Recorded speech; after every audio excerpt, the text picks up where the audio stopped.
This morning we'll be looking at an example of faith in the book of Hebrews. Hebrews chapter 11 is often referred to as this great section of Scripture that almost kind of has preserved like a whole, if you will, of great examples of people who demonstrated their faith in God. And as the writer begins assembling all of these depictions of tremendous example of trust in God, especially considering the fact that they often could not see the outcome of their decisions. They had to totally trust that their decisions to follow God's direction in their lives was going to produce some positive outcome for them, despite the fact they could not make any physical evidence of that or see any evidence before them, but were completely trusting in His promises. And several of these examples are often cited. We often think of them, come to our minds, and there are several that I find very interesting. I'm going to just look at one of them that I find very interesting, just because of it's maybe a little unusual, and especially considering it's not something that I typically think of, especially considering this individual's life, and it's the life of Joseph. It's certainly not alarming to me or surprising to me that Joseph is in the Hall of Faith. Tremendous life of example, a tremendous life of trust in God. And it's interesting when you read his name, it appears something is written about him that, again, if it were up to me, I don't think I would have put this in here. And it shows how much maybe I failed to see some of the pictures that God has us to learn from. If it were up to me, I probably would have put all the things about how Joseph endured such harsh treatment from his brothers. If it were up to me, I would have put the way that he put his trust in God when he was falsely accused and thrown into a pit and thrown into a prison, and all the things that he endured and how he continually trusted that God was working out good for him. All those things are certainly great examples for us that we can learn from Joseph, but that is actually not the section of his life that we are called to dwell on and think of as an example for us in our lives. I just want to read beginning in verse 17, Hebrews chapter 11, and beginning in verse 17. It says, "By faith Abraham, when he was tested, offered up Isaac, and he who had received the promises was offering up his only begotten son. It was he to whom it was said, 'In Isaac your descendants shall be called.' He considered that God is able to raise people even from the dead, from which he also received him back as a type. By faith Isaac blessed Jacob and Esau, even regarding things to come. By faith Jacob, as he was dying, blessed each of the sons of Joseph and worshipped, leaning on the top of his staff. By faith Joseph." Again, as soon as I hear that name, all those images of all his suffering, his unjust treatment, I think, okay, he's going to talk about that, right? And he doesn't. He kind of pulls a fast one on us. He says, by faith Joseph, when he was dying, made mention of the exodus of the sons of Israel and gave orders concerning his bones. For me, every time I read this, I begin kind of scratching my head a little bit and saying, well, that's certainly a great example of faith. He was looking forward. He was trusting in great promises that God had in store for a land that they were going to dwell in. But also it makes me wonder and makes me consider that what he did here must be very applicable for you and I in our everyday life of trying to live by faith. Was it would not have occurred, and it seems that it was of great importance that overlooked so many other things he could have said, but rather chose us to focus on this. So if you would, let's just go back to Genesis and kind of catch up a little bit and read some of the things that happened that bring us up to speed with what allowed him to make this decision. In Genesis chapter 47, we see the end of so many of the payoff, if you will, of Joseph's trust in the God who sees all and knows all and has great purposes for our lives. Joseph being mistreated again and again and again. He's kind of just a hero in that regard, because I don't know how many times I want to give up when I feel like I don't feel like I can go another step. Anyone here feel that way? You feel like you're just being mistreated so much, but I don't know if I can take anymore. And Joseph is like this picture of ultimate resilience. He just never stops trusting I know somehow God is going to work this out. And kept going back to, remember those dreams he had? Somehow this is all going to be fitting and God's going to get there. And he does so. And what a wonderful outcome. Joseph is repaid in a sense that he is finally in a position of blessing. He's in a great position of prominence. And so many people are dependent on him. And so many people are so thankful for what Joseph is doing now as he's blessing the lives of people that are going to be affected by a great famine, but through his ingenuity and his trust and the visions that he's had from God and be able to interpret visions and dreams, he's able to help so many people. So read Genesis chapter 47. Genesis 47, let's read verse 23. It says, Then Joseph said to the people, Behold, I have today bought you and your land for Pharaoh. Now here is seed for you, and you may sow the land. At the harvest you shall give a fifth to Pharaoh, and 4/5 shall be your own for seed, for the field, and for your food, and for those of your households, and as food for your little ones. So they said, You have saved our lives. I love this.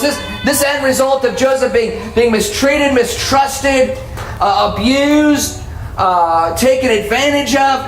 Joseph's like the rock star of Egypt. Joseph is now, he's got it all. So many people look at Joseph like, you saved us. You are our hero. He can live the rest of his days and just be live it up. And have so many people just be in awe and praising his name. You saved our lives. They love him. Let us find favor in your sight of my Lord, and we will be Pharaoh's slaves. So verse 26 says, Joseph made it a statute concerning the land of Egypt, valid to this day, that Pharaoh should have the fifth. Only the land of the priests did not become Pharaoh's. Now Israel lived in the land of Egypt, in Goshen, and they acquired property in it, and were fruitful, and became very numerous. And Jacob lived in the land of Egypt 17 years, so the length of Jacob's life was 147 years. Now in verse 29 it says, Now when the time for Israel to die drew near, now this is Joseph's father, he called his son Joseph and said to him, Please, if I have found favor in your sight, place now your hand under my thigh and deal with me in kindness and faithfulness. Please do not bury me in Egypt. But when I lie down with my fathers, you shall carry me out of Egypt and bury me in their burial place. This is very important now that he makes him promise me that when I die, you're not going to bury me here in this place of prominence, even though we have a place here, even though it seems that you and all the things you've done have kind of given us this little niche, and we can live in great honor here. I said, but this is not our home. I want you to take me back and bury me elsewhere. So it says in the proper burial place, he said, I will do as you have said. He said in verse 31, Swear to me. So he swore to him. Then Israel bowed and worshipped at the head of the bed. Now we go over to chapter 50. Genesis chapter 50 and verse 12 says, Thus his sons did for him as he had charged them. For his sons carried him to the land of Canaan and buried him in the cave of the field of Machpelah before Mamre, which Abraham had bought along with the field for a burial site from Ephron the Hittite. After he had buried his father, Joseph returned to Egypt, he and his brothers and all who had gone up with him to bury his father. And so now we move on. Now, I want just to look at verse 22. Genesis chapter 50, verse 22 says, Now Joseph stayed in Egypt, he and his father's household, and Joseph lived 110 years. Joseph saw the third generation of Ephraim's sons. Also the sons of Machir, the son of Manasseh, were born of Joseph's knees. Joseph said to his brothers, I am about to die, but God will surely take care of you and bring you up from this land to the land which he promised on oath to Abraham, to Isaac, and to Jacob. Then Joseph made the sons of Israel swear, saying, God will surely take care of you, and you shall carry my bones up from here.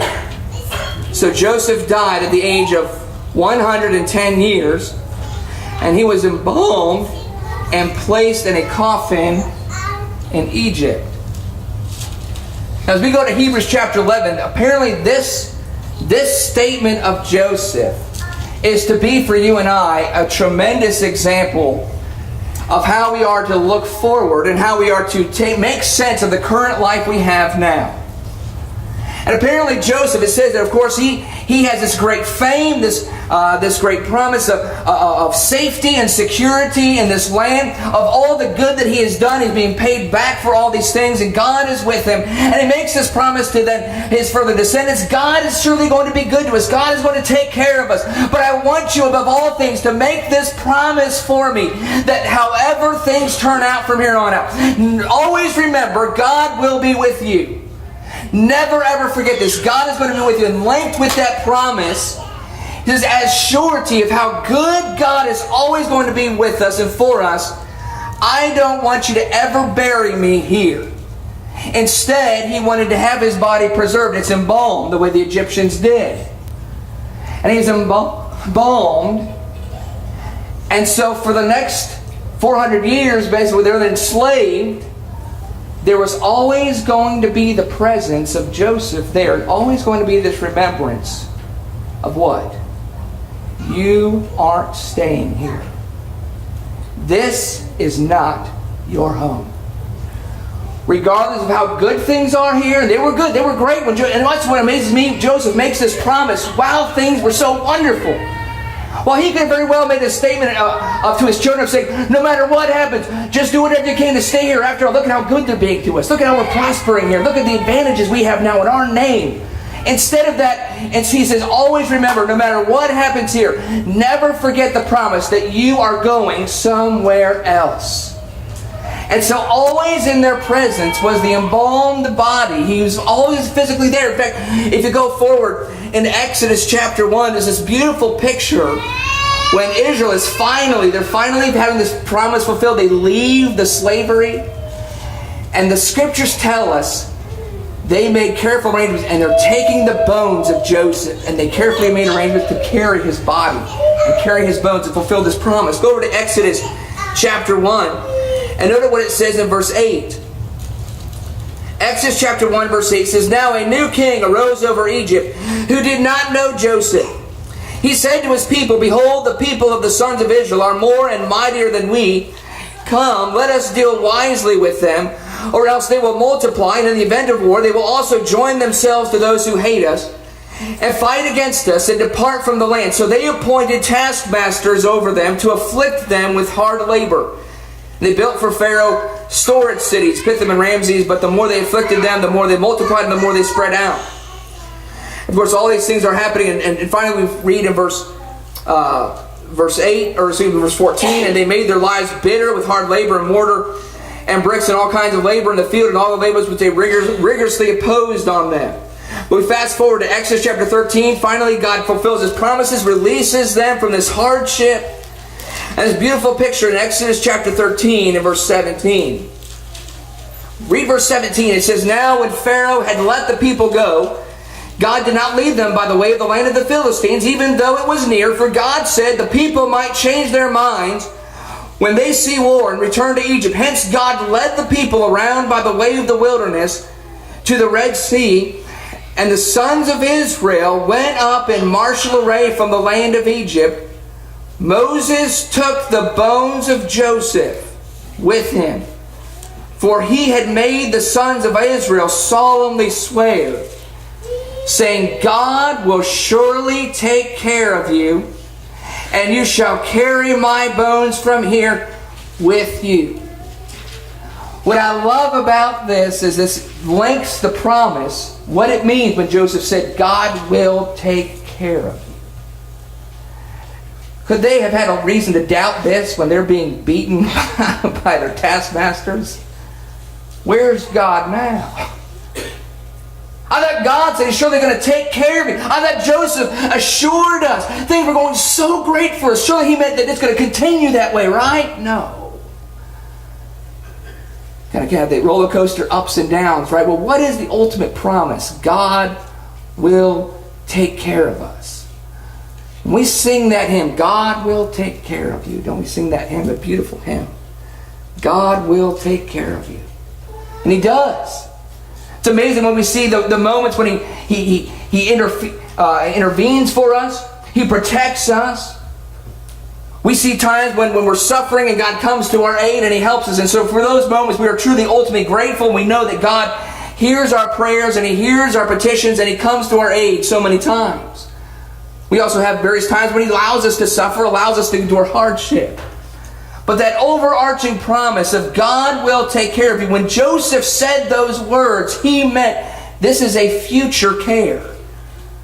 And always before their eyes, when things were so bad, when they were suffering miserably, there was always in their presence, physically, they could see the embalmed body of Joseph. And always remembering why He told them to do that, why He told them to preserve and not bury him there. To say, I know one day all of this suffering and all of this aching is going to be over, and God will fulfill His promise to take care of you. Eventually you will enter a land where everything will be much, much better. You and I live with those kinds of promises. We currently live in an existence where Jesus has flooded us with all kinds of hopeful promises and assurances that all of this is really temporary. And how easy it is for us to get so engaged and so engrossed in what's happening to us right now. But I believe for us why in Hebrews chapter 11 it reminds us of this one statement of Joseph is because so many times, like us, we are kind of enslaved in the things that go on in this life around us. And we need that assurance and that hope, and to keep our minds centered and focused on where we're going. And I believe to constantly assure us and help us to talk the walk of faith. We're taught to walk by faith. I believe we also need to talk by faith. It is very, very important that you and I get used to, on a daily basis, use the kind of words and use the kind of language that is constantly assuring us that we're going somewhere. We're not stuck here. We're not stuck here to endure. We're going somewhere. We're on our way somewhere. We have a place to arrive to yet in the future. And what is amazing to me is some of the foreshadows. We look at Joseph, and Joseph is a great picture of Jesus in so many ways. But in one way, I find it interesting how this is a true picture. Because I find it interesting that in so many ways, while Jesus was buried and ascended into heaven, in a way, has not His presence been kind of preserved for us? Maybe, quote, embalmed in a way? Where we have Him kind of around us to remind us that He will also be with us when we exodus, when we leave, when we finally make it to our destination. Joseph's preserved body was a constant reminder of this promise that when it was fulfilled, Joseph would be leaving with them. He was constantly there embalmed, preserved, to remind them of the promises when they were enduring all the things in that life, and to hopefully, as they saw that picture of Joseph leaving with them, fulfilling that he was not going to remain there with them. They weren't going to stay there. They were on their way somewhere better. And you and I believe when we partake of the Lord's Supper every week, what we are doing is remembering, in a sense, that Jesus, when He instituted the bread and the cup, well, these are not physically, obviously, His body or physically His blood, but in a spiritual, symbolical way, He has been preserved in these emblems. And that every week we are to have the presence of His body, the presence of His blood, in this way, kind of a memorial for us to remember, because we are taught to remember Him in a very specific way, remembering a certain promise that makes all of what we do make sense. Turn over to 1 Corinthians chapter 11. 1 Corinthians chapter 11. And read verse 23. 1 Corinthians 11:23 says, "For I received from the Lord that which I also delivered to you, that the Lord Jesus, in the night in which He was betrayed, took bread. And when He had given thanks, He broke it and said, 'This is my body, which is for you. Do this in remembrance of me.'" In other words, when Jesus physically was with them, and He's telling them all the things of promise, all the things of faith, all the things of hope, teaching them that if they follow Him, if they're buried in baptism and they walk in newness of life, that one day they will be with Him for all of eternity. He told them over and over again, there is a place for you. Remember, He said, I have prepared a place for you. You aren't going to stay here. Don't make this your home. Be of the world, or be in the world, but not of the world. To be sanctified by truth, right? Well, I find it interesting that in so many ways, Jesus is kind of been preserved in these emblems for kind of have that remembrance when we partake of it, to remember He promised us He also will take care of us. Remember He said, I will always be with you.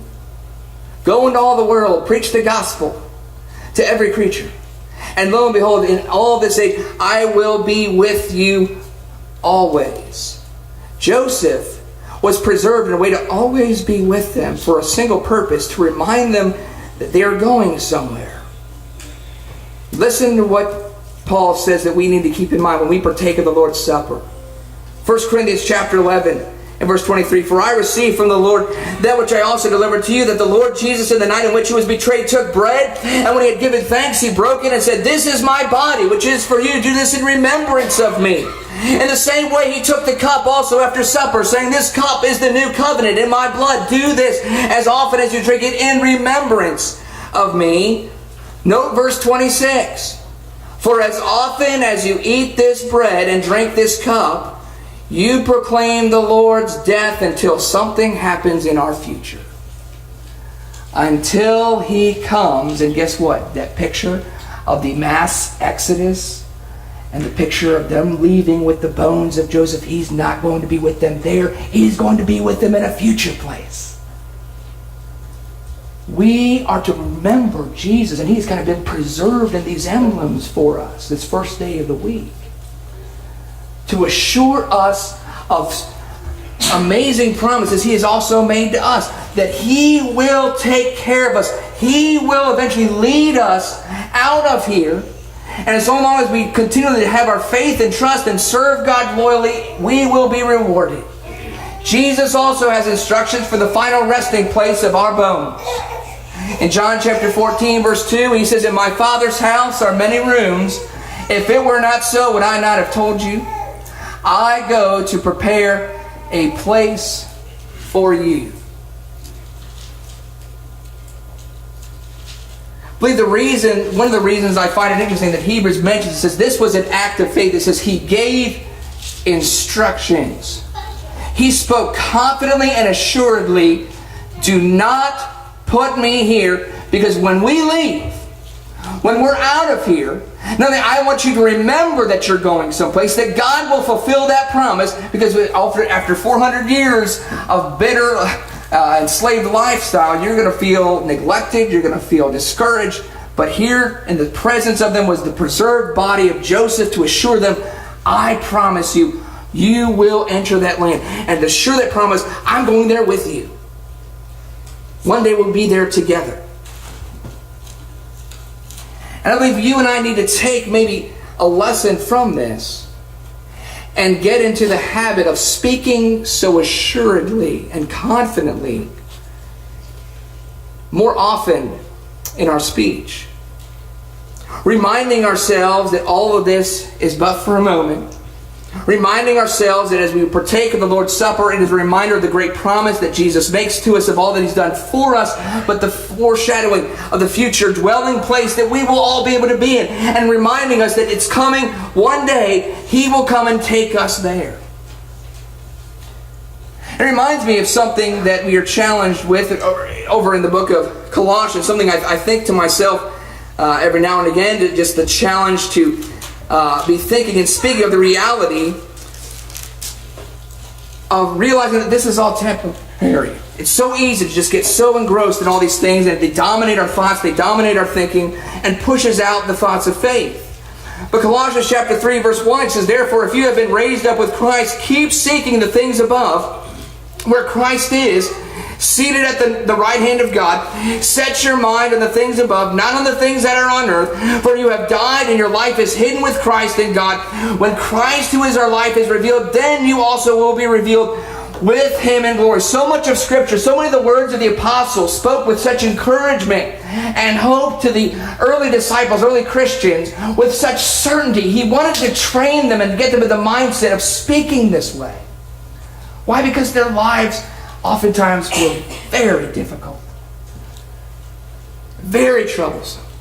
And just as so were the Israels in very periods of their life. They needed a sense of hope. And that hope was Joseph speaking so confidently to say, always remember, this is but for a moment. We will be in peace one day. Don't you forget it. And speak confident. He wanted to give them that confidence. And we have so many scriptures that encourage us to do just that. We are encouraged to speak of the reality of this as if it is already set in motion and it's just a little while until we get there. Is that a great hymn we sing? Just a little while. Just a little while. And we need to remind ourselves of that. And the great thing about the Lord's Supper is in many ways is it pictures this picture of Joseph being embalmed, kind of in a sense, preserved, if you will, as a source of remembrance. We will leave. We're not staying.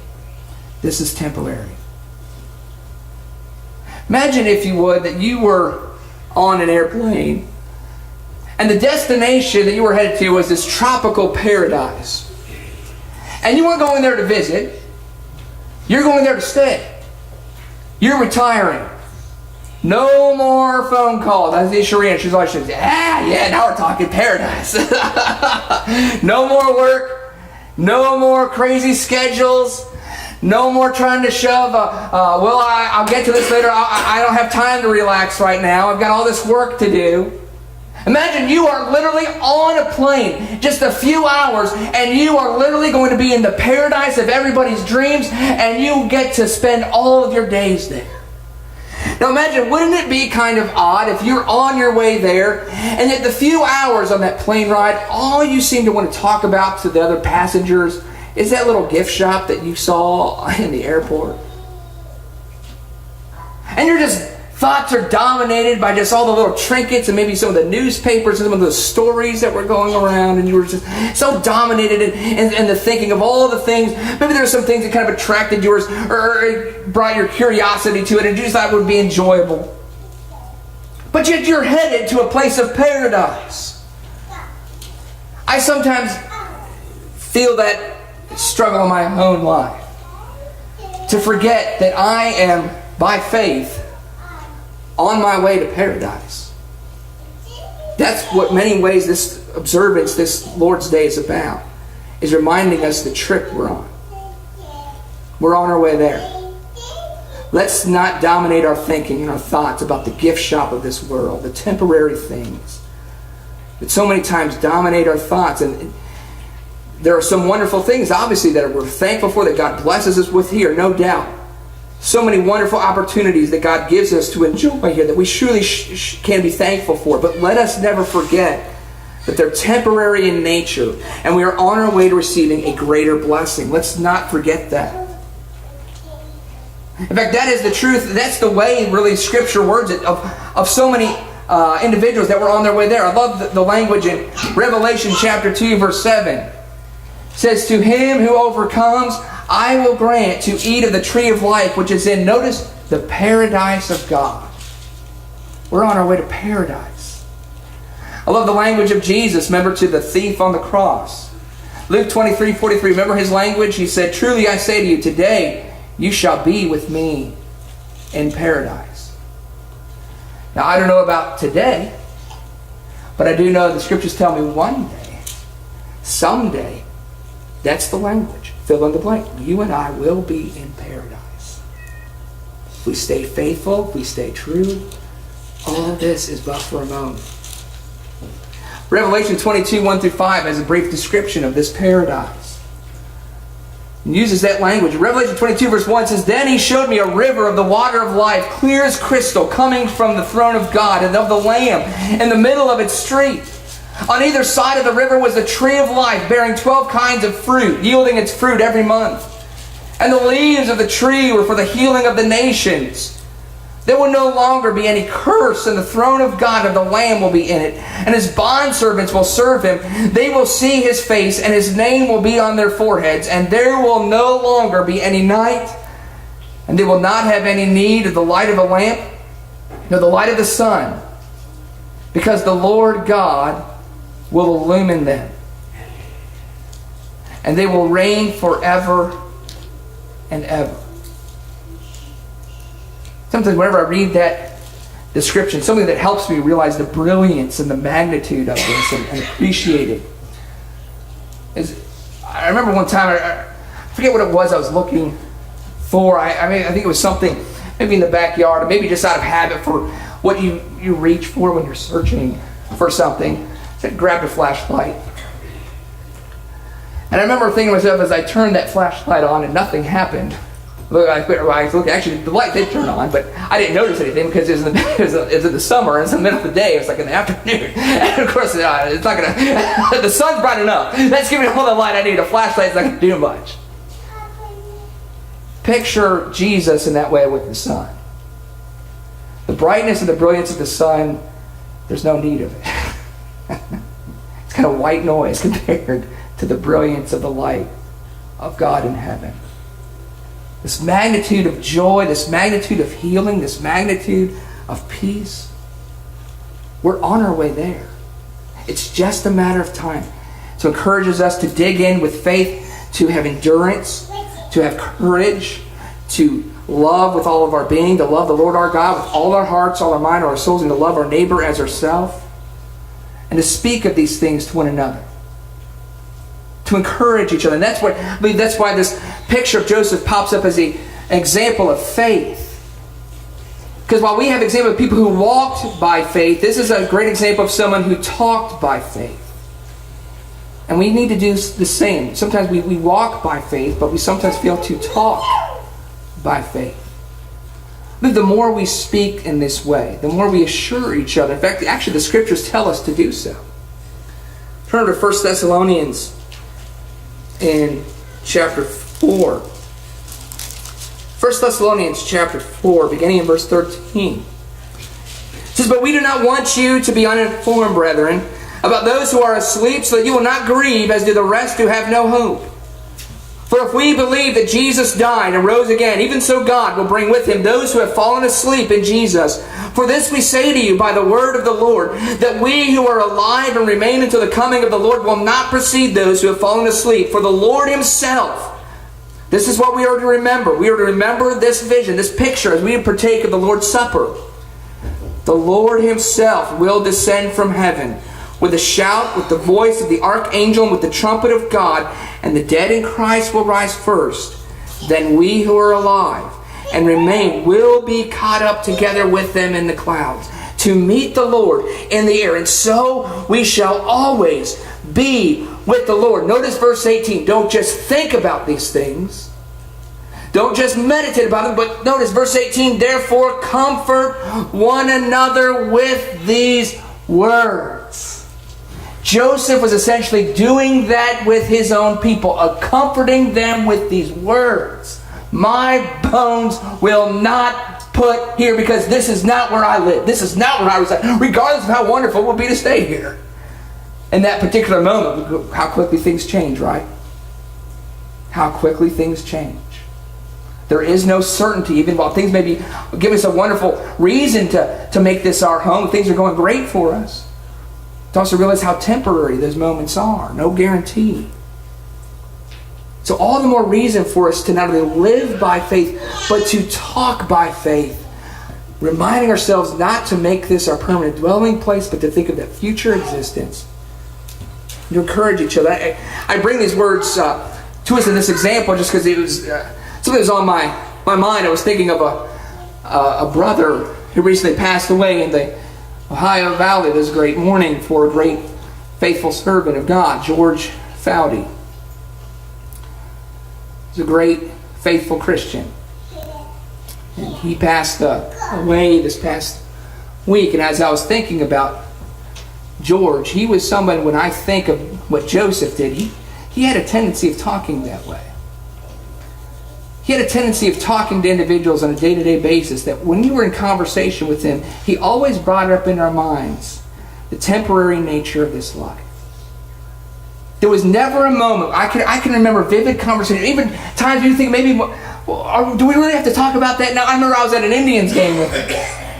They got beat. But there was this great spectacular fireworks display after. This fireworks display was unbelievable. I was in awe. I still think of this.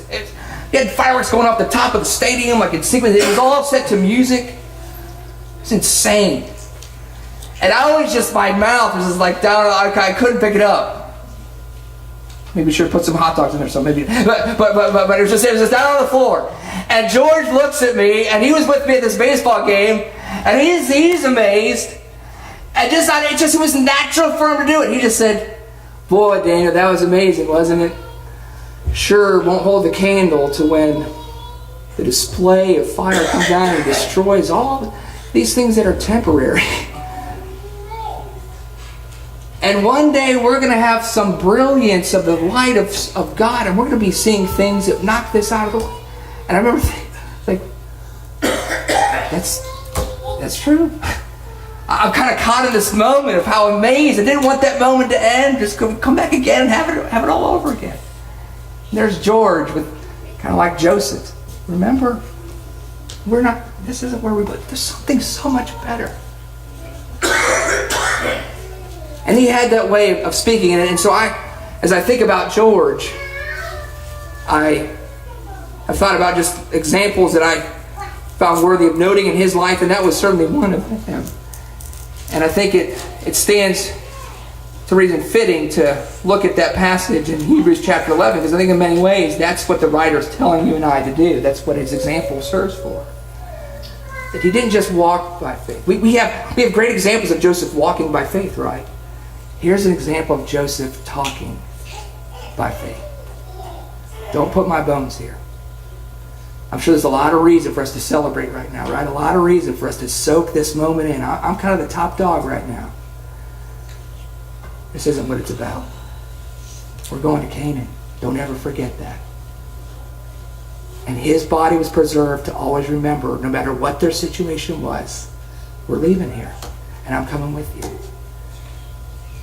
The Lord's body and his blood have been preserved in these emblems. Let us partake of those in that way of also remembering we're not here for much longer. He will come and he will take us home. So let's continue to live by faith and also talk by faith. And do as the scripture says, to encourage one another with these words. If we can be encouragement to anyone here who needs those words of faith, let us realize that you can live that way of faith and truly be comforted here this morning if you've never yet become a Christian. If you are living predominantly for this life, realize the foolishness of that, because it's all going to come to an end. So prepare yourself in faith for that inevitable day when we will give an answer for all the temporary things we did in this life. Be comforted by the gospel, to put your faith in your life in the hands of Jesus, to be buried in baptism and repentance, to walk in faith, and then to talk and walk and live by faith, recognizing that all we do here and all of our accomplishments and all the things that comfort us and even all the things that we're challenged by,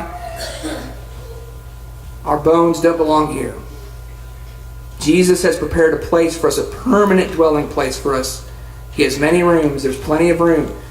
If anyone needs to make preparation, we encourage you to do that now. Come to the front. We'll assist you while we stand and sing this song of encouragement together while we sing.